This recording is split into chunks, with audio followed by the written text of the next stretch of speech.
गुरु वचन का बल हो, गुरु कृपा का छत्र हो।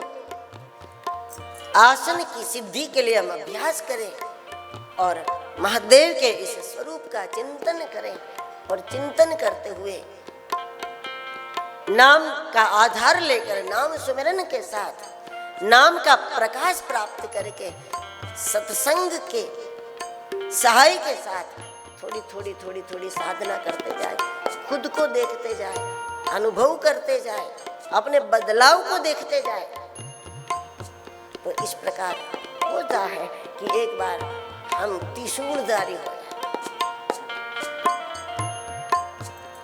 जीवात्मा जब शिवत्व को प्राप्त कर लेता तो देवताओं से भी बहुत ऊंचाई पर चला जाता है, क्योंकि जो सारे देवता है ना वो भी जीव है,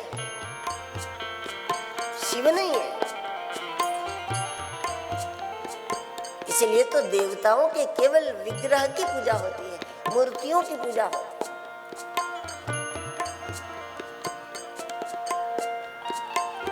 जो स्वयं ब्रह्म है उसी की पिंडी की पूजा हो सकती है, और ऐसा शिव शक्ति ही है।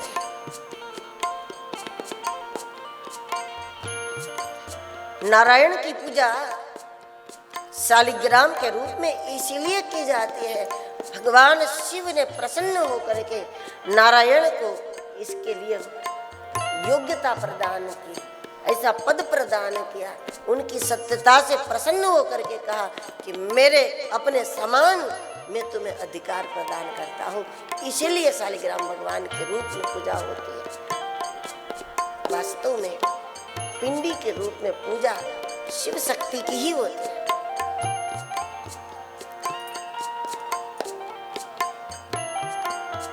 क्योंकि वो ब्रह्म है, देवता जीव है। सामान्य जीव की तुलना में वो ज्यादा बलवान, ज्यादा सामर्थ्यवान हो सकता है,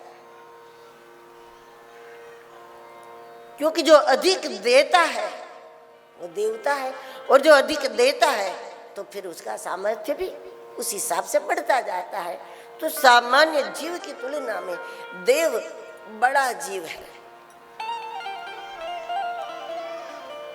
हमसे ज्यादा शक्ति है, उस हमसे ज्यादा सामर्थ्य है देवी देवताओं में, लेकिन है तो वो भी जीव।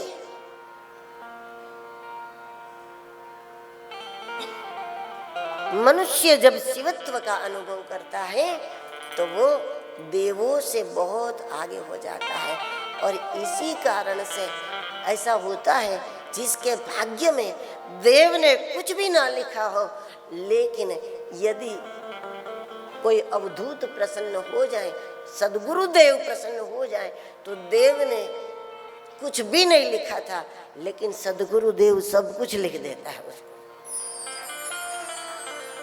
बात बदल जाती है। देवों ने जो लिख दिया सद्गुरु देव मिटा सकते उसको, सद्गुरु देव ने जो लिख दिया उसको कोई देव नहीं मिटा सकता, क्योंकि सद्गुरु देव वो है जिनको शिवत्व की प्राप्ति हो गई है, वो भीतर से शिव है।